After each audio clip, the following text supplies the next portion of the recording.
करके अपनी ओर खींचते हैं, दूसरी तरफ से सिंह बलराम जी पकड़ लेते हैं। अब ऐसे सिंह पकड़ करके ऐसे ऐसे गैया के सिंह हिलाते हैं।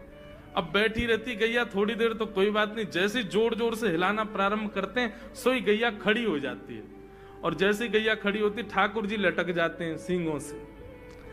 अब ठाकुर जी को तो बढ़िया झूला बन गया हो, गैया की सींगन पे झूल रहे हैं। थोड़ी देर तो गैया इधर से उधर ठाकुर जी को झुलाती रहती है, लेकिन थोड़ी देर बाद जैसे ही ठाकुर जी की पकड़ कमजोर होती है, गैया को पता चल जाए कि अब लाला गिरवे वार होए, तो गैया भी इतनी चतुर कि वो गोबर में ही जाके खड़ी हो गए। ठाकुर जी के इन्हें आगे को चल, मैं गोबर में जाऊंगा। गैया के ना, अब तो मैं यही खड़ी रहूंगी, तुम गोबर में ही गिरो।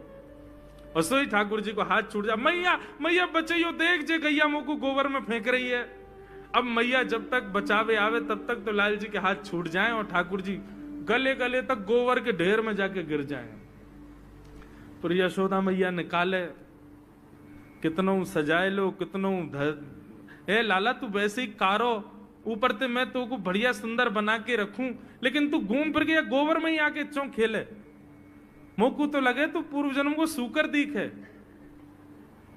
ठाकुर जी मंद मंद मुस्कुरा रहे, हाँ मैया, जे बड़ा भगवान को अवतार भयो ना, जाने पृथ्वी की रक्षा करी हिरण्याक्ष थे। भैया बोली हाँ वो मैं ही तो हतो, मैं जय जय हूं मैया, वो बड़ा भगवान ही जय जय, वही जय जय तेरे यहाँ लाला बन के आयो है।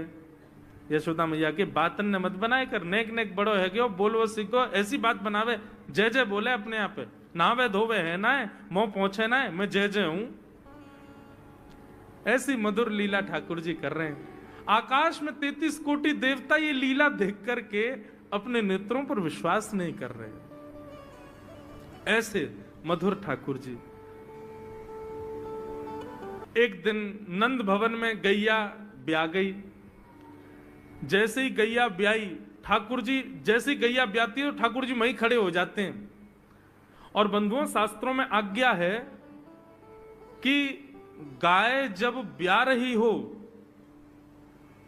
बछड़े को जन्म दे रही हो या बछिया को जन्म दे रही हो, उस समय गैया जो होती है वो दो मुखी हो जाती है। एक मुख तो सामने है, और जब जन्म देती है तो बछड़ा या बछिया उसका मुख जब बाहर आता है तो दो मुखी हो जाती है। ऐसी दो मुखी गैया की जब आप